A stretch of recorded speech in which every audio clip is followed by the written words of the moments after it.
Je peux, oui, bien sûr.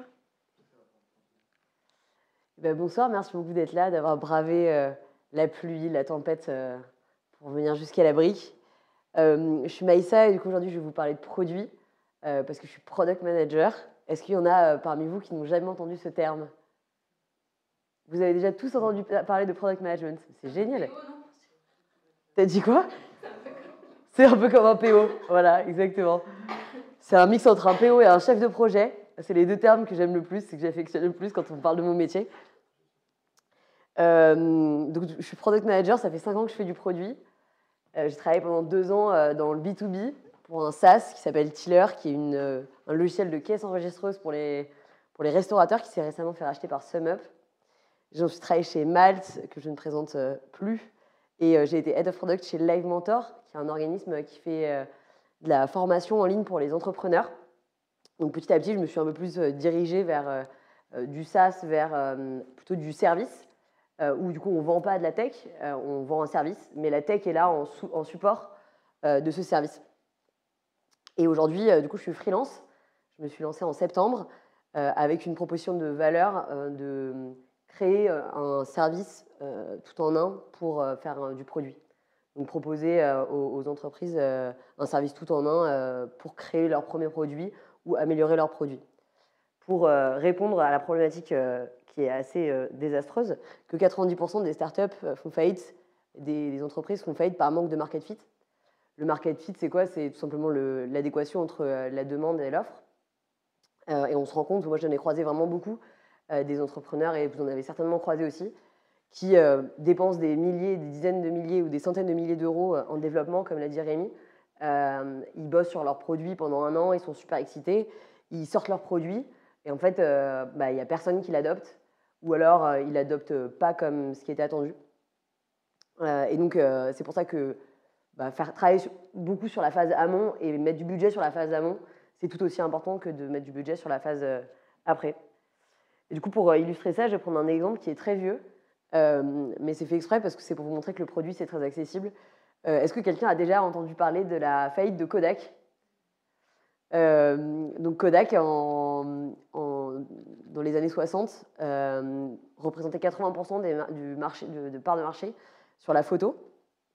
Ils ont développé un business model qui était super intelligent à l'époque, qui n'existait pas trop, il n'y avait pas encore le terme de MRR ou de ARR, mais ils avaient une technique qui s'appelait le razor and blade, donc pour le rasoir et les lames, sauf qu'eux, ils faisaient ça avec un appareil photo et des pellicules. Et donc, du coup, ils étaient super fans de leur business model parce que ça leur ramenait plein de cash. Et donc, leurs clients achetaient des appareils photo et puis achetaient les pellicules, du coup, à vie, globalement. Et il y a un mec très intelligent qui s'appelle Steven Sasson, qui travaillait chez Kodak et qui a développé le premier appareil photo numérique. Et il a été voir du coup ses employeurs et il leur a dit regardez, j'ai un nouveau produit, c'est un appareil photo numérique. Et Kodak a très gentiment dit à Steven elle est mignonne ton idée, mais tu la gardes et tu n'en parles à personne parce qu'on va se tirer une balle dans le pied.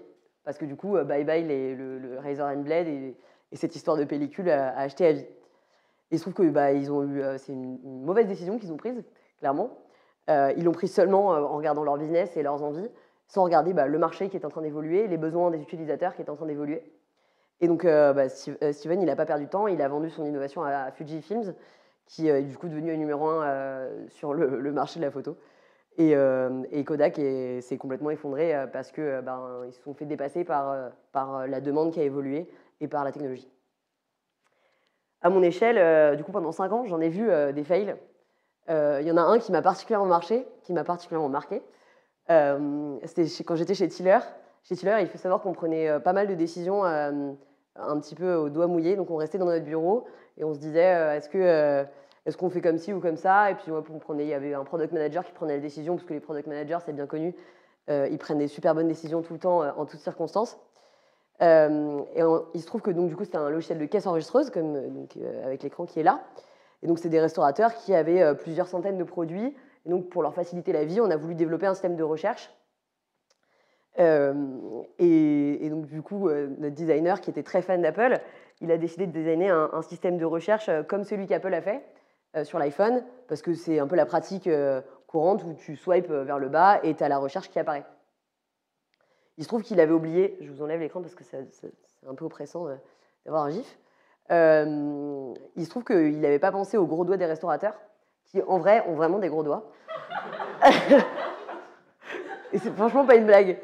Et en fait, mais c'est vrai, ils ont vraiment des gros doigts. Il faut descendre dans la rue pour aller dans les restos et tu vois que les restaurateurs, ils ont des gros doigts. Et il se trouve que du coup, en tapant les commandes, bah, sans faire exprès, ils swipaient et ça les exaspérait parce que du coup, sans faire exprès, ils faisaient sortir la recherche et donc ils étaient super mécontents de cette fonctionnalité qui leur faisait perdre un temps fou. Et donc on s'en est rendu compte, donc on a changé le système de recherche, on est passé sur un vrai bouton, ce qui marchait quand même vachement mieux. Et donc tout ça pour dire que quand on prend des décisions et qu'on est perché dans son bureau sans être proche de ses utilisateurs, en général, on en vient à prendre les mauvaises décisions. Du coup, comment est-ce qu'on prend les bonnes? J'y ai beaucoup réfléchi et c'est quelque chose qui... On prend des décisions, on prend des dizaines de décisions par jour dans la vie. Et alors quand on est product manager, on en prend encore plus. Et du coup, je me suis plein de fois posé la question de comment est-ce qu'on arrivait justement à créer un produit qui répond vraiment à un besoin, qui plaît et qui en même temps satisfait aussi le business. J'ai du coup développé un système avec 4 étapes. Alors la méthode n'est pas importante. Là, il y a 4 étapes parce que c'est bien d'avoir dans une présentation quelque chose d'un peu segmenté. Mais ce n'est pas tant la méthodologie qui compte, vraiment. Le plus important, c'est d'essayer au maximum de repérer les biais qu'on peut avoir quand on prend une décision. Et donc, du coup, de montrer, déjà de comprendre soi-même et puis de montrer aux personnes avec qui on travaille qu'en fait, tout ce qu'ils ont dans leur tête, toutes leurs croyances, eh bien, ça reste des croyances qui ne sont pas forcément vraies et qu'il faut aller vérifier.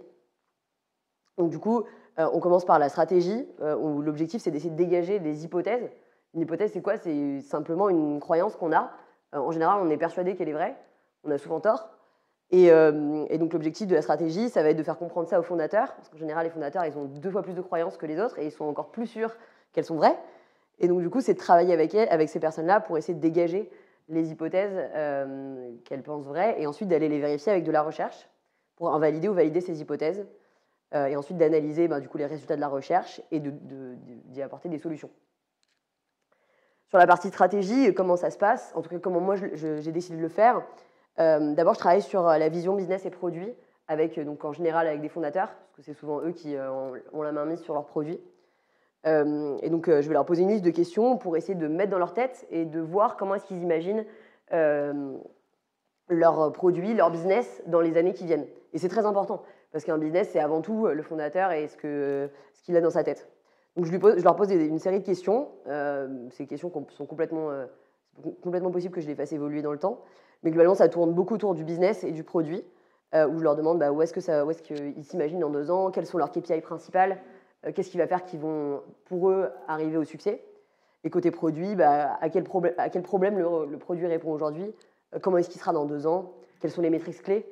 Et les métriques sont super importantes parce que c'est ce qui va me permettre, moi en tout cas, de comprendre quels sont vraiment les objectifs et pourquoi est-ce qu'on va travailler en fait et on va créer ce produit ou on va l'améliorer. Ensuite, on fait un exercice qui est super intéressant, que j'ai appelé la map idéale. C'est leur demander, pareil, dans leur monde idéal, comment est-ce qu'ils imaginent leur produit. Donc, on appelle ça une journée map, c'est vraiment qu'est-ce que l'utilisateur va faire tout au long de son parcours.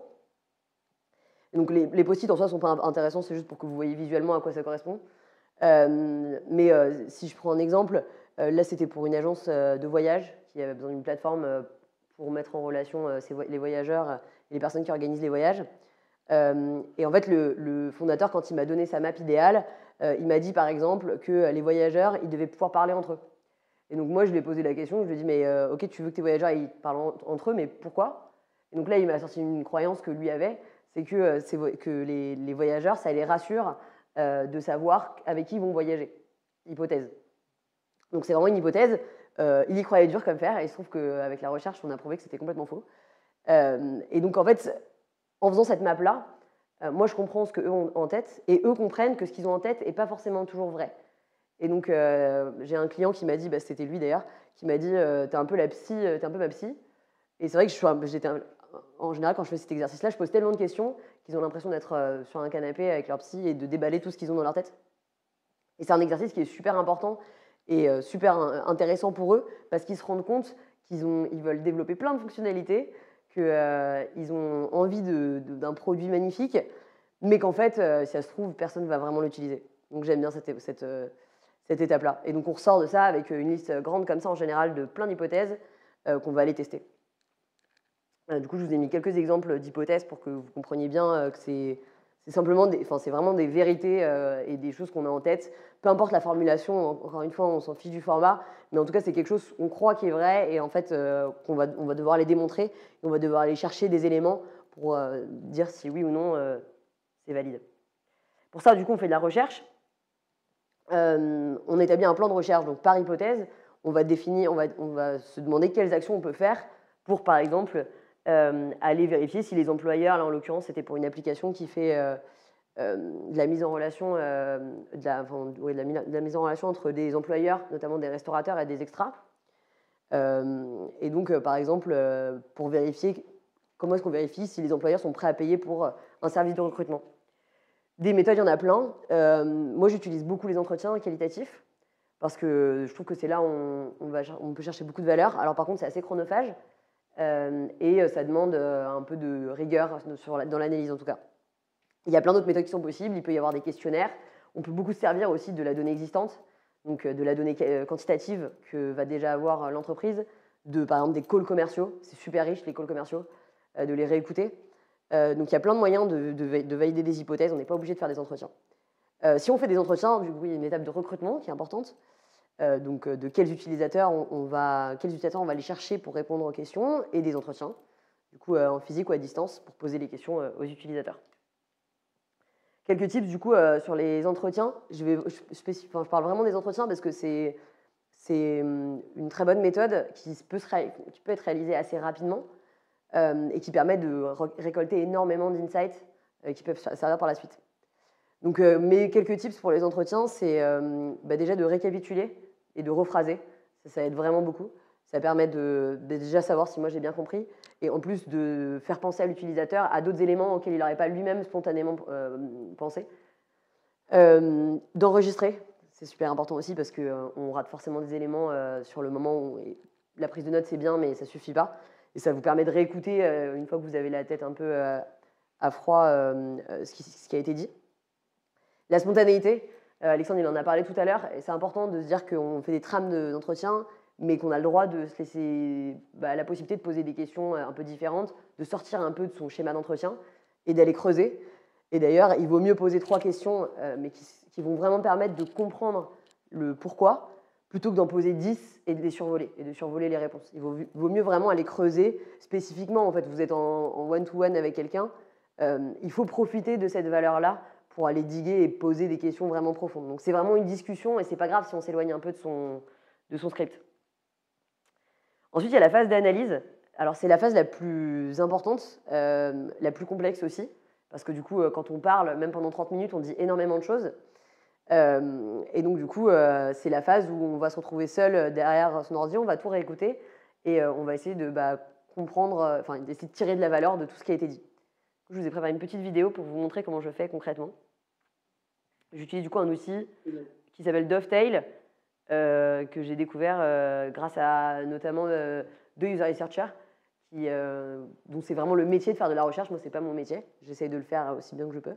Qui est un super outil qui permet de recentrer et de bien catégoriser tous ces retours d'entretien.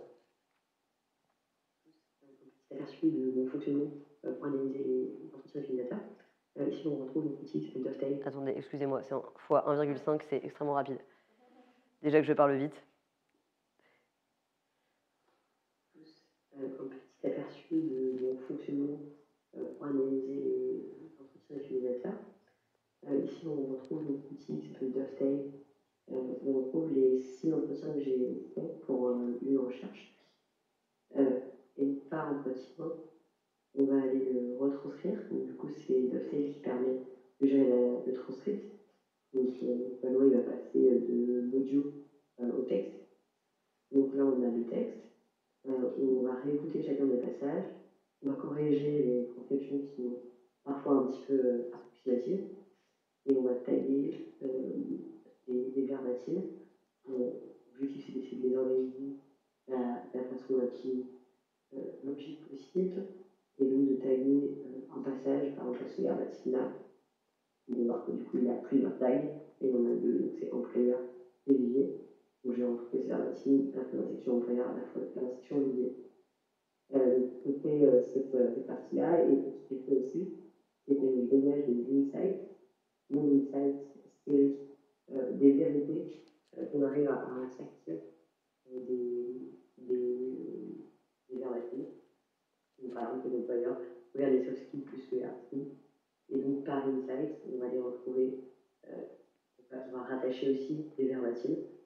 Comme ça, ben voilà, là, si jamais je donne cette vérité, les employeurs regardent plus les soft skills et hard skills, et ben, je vais retrouver des verbatim qui correspondent à cet insight et qui me font dire et affirmer cette vérité.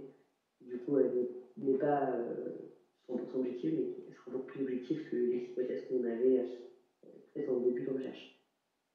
On retrouve aussi du coup le board avec les tags, par tag, par exemple, je vais aller voir qu'est-ce qui concerne le métier. Je vais retrouver du coup le verbatim que j'aurais tagué, et ce pour du coup chacun détaillé. Voilà un rapide aperçu. Là, pour vous donner une idée, donc moi je conseille en général de faire au moins 6 entretiens. Si vous avez 2 types d'utilisateurs, ça peut être plus. 6, c'est déjà une bonne, ça fait une bonne matière à analyser. Ça donne 250 verbatim, donc des passages qui ont été soulignés. Ça donne une cinquantaine de tags et une trentaine d'insights. Donc c'est assez conséquent à faire. Pourquoi ça ne marche plus? Et du coup, concrètement, ce vidéo, il ressemble à quoi? Vous avez un fichier Excel sans transition. Du coup, ce que je voulais vous montrer aussi, c'est cette histoire d'insights. Les insights, c'est méga important parce que c'est ce qui va vous permettre d'actionner après. Donc, ce qui va vous permettre de passer de ce que vous disent les utilisateurs à des solutions.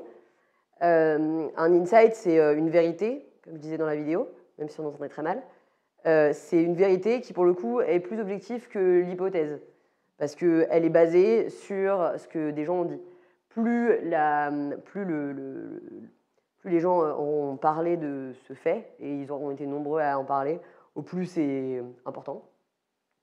Là, en l'occurrence, l'exemple que j'ai pris, c'est sur les restaurateurs, donc toujours dans cet exemple de extra, donc avec des extras qui sont des personnes qui cherchent des missions du travail, et des restaurateurs qui cherchent, qui ont besoin de travailleurs. Là, on a découvert pendant la recherche quelque chose dont on ne se doutait pas du tout, c'est que les restaurateurs, ils ont une sorte de banque, un vivier, on a appelé ça, parce qu'ils ont beaucoup employé ce terme, qui est une banque de plein d'extras avec qui ils ont déjà travaillé et chez qui ils vont aller, à qui ils vont renvoyer des messages quand ils ont des besoins d'extras. Et donc, cet insight-là, il vient du coup de ces petits passages. Vous aviez quoi comme outil? Non, il n'y a pas de fichier Excel. Oui, enfin, il y a un fichier avec tout simple, c'est avec les noms. D'accord. Les noms, les prénoms, un dossier RH par personne, c'est-à-dire que ça. Et du coup, vous faites souvent appel aux mêmes personnes? Ben, en fait, oui, quand c'est des gens que vous formez, que vous misez dedans, que vous investissez, l'idée c'est de faire appel à eux. Enfin, c'est un contrat gagnant-gagnant, hein, c'est-à-dire qu'à un moment, vous dites, si je te forme et en plus je te paye pour venir donner un coup de main, c'est qu'on l'envisage dans le long terme. Alors, long terme, pour nous, c'est 4 mois, 5 mois, 6 mois, voire 1 an pour des fois des étudiants qui sont là pour une année.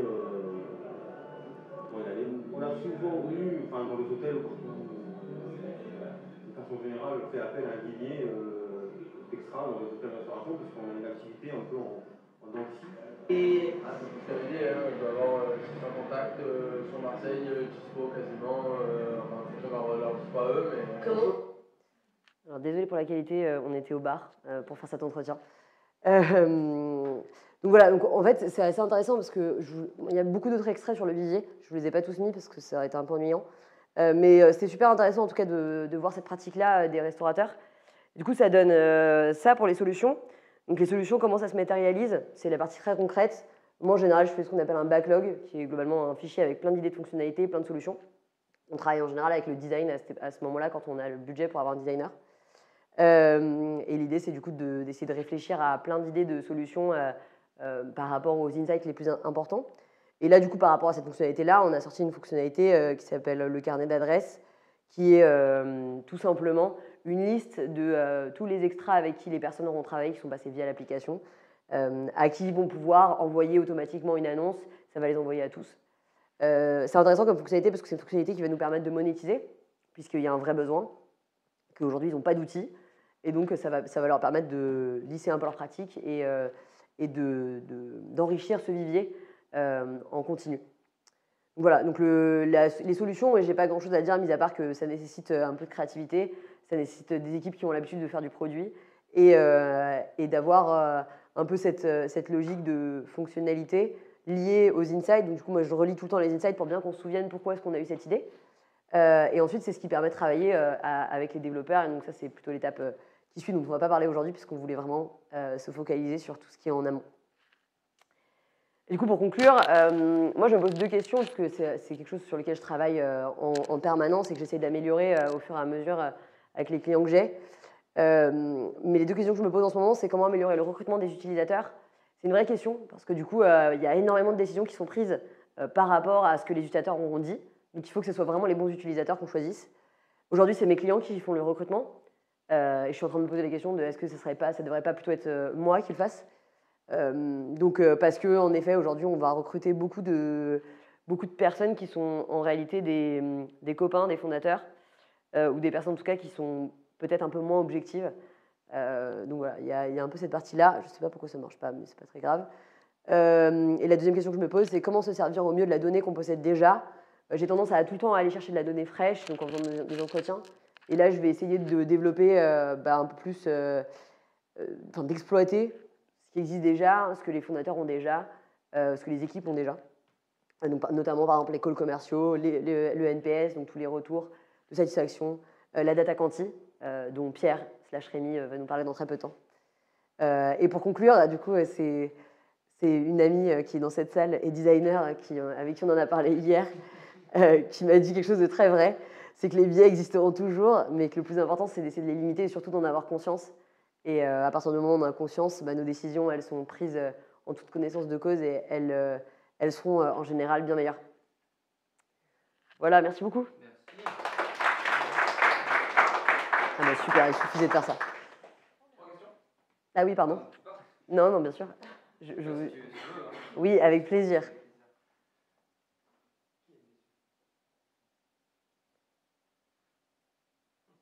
J'ai été super clair. Ça avait l'air. Aujourd'hui, tu as fait ton travail sans data quanti sur Extra. Oui. Qu'est-ce qui t'a manqué sur cette mission précisément? Qu'est-ce qui t'a manqué? Qu'est-ce que tu trouves qui... Justement, il y a en fait les deux points. C'est beaucoup pour Extra, mais pour aussi un autre client avec qui je bosse, qui s'appelle Otto. En fait, déjà, le recrutement des utilisateurs, je pense qu'il faut qu'on fasse attention parce que là, par exemple, on a pris beaucoup de décisions par rapport aux 6 personnes que j'ai vues, qui sont 6 personnes qui ont été choisies par les fondateurs, qui sont des power users. Et donc, du coup, il y a beaucoup de biais qui peuvent venir de là. Donc, je pense que ça aurait été intéressant d'aller voir des gens qui n'utilisent pas Extra, qui ont téléchargé l'application, mais juste qui n'utilisent pas. Et je pense qu'il faut accorder beaucoup d'importance à cette période de recrutement et du cahier des charges un peu qu'on dessine des personnes qu'on veut avoir en entretien. Et en effet, sur la donnée quanti, c'est toujours un peu un sujet, parce que c'est pas évident d'exploiter de la donnée quanti, c'est pas évident à analyser non plus. Je m'en suis servi un peu quand même, parce que Pierre m'avait montré notamment les funnels d'engagement dans l'application. Ouais, tu vas en parler après, je pense. Ça aide, parce que ça permet de cibler. Et donc moi, par exemple, grâce à la donnée quanti, j'ai vu qu'il y avait un très gros drop entre le moment où les personnes, les recruteurs postent une annonce, parlent avec des gens, et ensuite il y a un énorme drop entre ils parlent à des gens et ils valident la mission. La validation de la mission, c'est juste je confirme que je vais travailler avec ces personnes. Et donc du coup, ça m'a permis d'orienter beaucoup mes questions dans les entretiens pour essayer de comprendre pourquoi est-ce qu'il y avait un drop de validation et surtout quel était leur flow à eux naturel de comment est-ce qu'ils font en fait, pour recruter quelqu'un. En fait, ils le rencontrent, ensuite, ils lui envoient des papiers, et ensuite, ils commencent la mission. Et du coup, c'est comme ça que j'ai repensé le flow. C'est grâce à cette data-là qui m'a montré qu'en fait, il s'arrêtait à un moment donné dans le flow qu'avait dessiné Extra, parce que ce flow ne correspondait pas vraiment en fait, à leur réalité. Donc la data quanti, je m'en suis un peu servi, mais c'est vrai qu'on peut toujours plus s'en servir, et c'est plus simple d'aller chercher de la nouvelle data que d'exploiter la donnée existante, mais c'est moins efficace parce que plus long. Voilà.